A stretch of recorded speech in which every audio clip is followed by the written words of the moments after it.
ক্ষমতাচ্যুত প্রধানমন্ত্রী শেখ হাসিনা এবং আওয়ামী লীগ সরকারের স্বরাষ্ট্রমন্ত্রী আসাদুজ্জামান খান কামালকে মানবতা বিরোধী অপরাধে মৃত্যুদণ্ড দিয়েছে আন্তর্জাতিক অপরাধ ট্রাইব্যুনাল। এবার বাংলাদেশ তাদের ফিরিয়ে দেওয়ার আহ্বান জানিয়েছে ভারতকে। তবে এই বিষয়ে পক্ষে কিংবা বিপক্ষে কিছুই জানায়নি ভারত। 2013 সালে বাংলাদেশ ভারতের বন্দি প্রত্যর্পণ চুক্তি হয়। এই বন্দি প্রত্যর্পণ চুক্তি অনুযায়ী শেখ হাসিনাকে ফেরত না দেওয়ার সুযোগও রয়েছে ভারতের। তবে পররাষ্ট্র উপদেষ্টা জানিয়েছে শেখ হাসিনাকে ফেরাতে আবারও চিঠি দেওয়া হবে দিল্লিকে। শেখ হাসিনার বিরুদ্ধে মামলার রায়ের পর ভারতের পররাষ্ট্র মন্ত্রণালয় বিবৃতিতে বলেছে, বাংলাদেশের আন্তর্জাতিক অপরাধ ট্রাইব্যুনালে দেওয়া সাবেক প্রধানমন্ত্রী শেখ হাসিনার রায়ের বিষয়ে জেনেছে ভারত।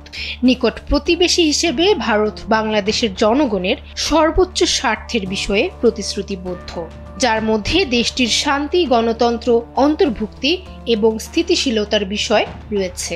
সেদিক বিবেচনায় সব অংশীজনের সঙ্গে সর্বদা গঠনমূলকভাবে সম্পৃক্ত হবে বলে জানিয়েছে দেশটি। 2016 সালের দুই দেশের প্রত্যর্পণ সহজ করে সই করা চুক্তিতে বলা হয়, কারো নামে গ্রেপ্তারি পরোয়ানা থাকলেই তাকে প্রত্যর্পণ করা যাবে, অপরাধ প্রমাণ দাখিল করতে হবে না। তবে এর মাঝেও রয়েছে কিছু সংশয়। যে ব্যক্তিকে হস্তান্তরের অনুরোধ জানানো হচ্ছে তার বিরুদ্ধে অভিযোগ যদি রাজনৈতিক প্রকৃতির হয়, তাহলে সেই অনুরোধ খারিজ করা যাবে। তবে রাজনৈতিক অপরাধ হিসেবে গণ্য হবে না এমন অপরাধের তালিকাটিও বেশ লম্বা। এর মধ্যে রয়েছে হত্যা, গুম, অনিচ্ছাকৃত হত্যা, বোমা বিস্ফোরণ ও সন্ত্রাসবাদের মতো নানা অপরাধ।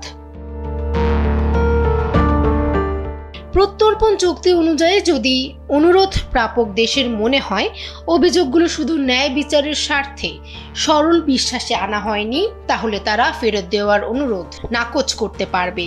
শেখ হাসিনার সাজা কার্যকরের পর এ প্রসঙ্গে পররাষ্ট্র উপদেষ্টা মোহাম্মদ তৌহিদ হোসেন জানিয়েছেন, শেখ হাসিনাকে ফেরত চেয়ে গত বছরের ডিসেম্বরে ভারতকে চিঠি দিয়েছিল বাংলাদেশ। ভারত শেখ হাসিনার আশ্রয় সাময়িক বললেও তাকে ফেরত দেওয়ার বিষয়ে কথা বলেনি। এ প্রসঙ্গে এক প্রশ্নের জবাবে পররাষ্ট্র উপদেষ্টা বলেন, এখন পরিস্থিতি ভিন্ন।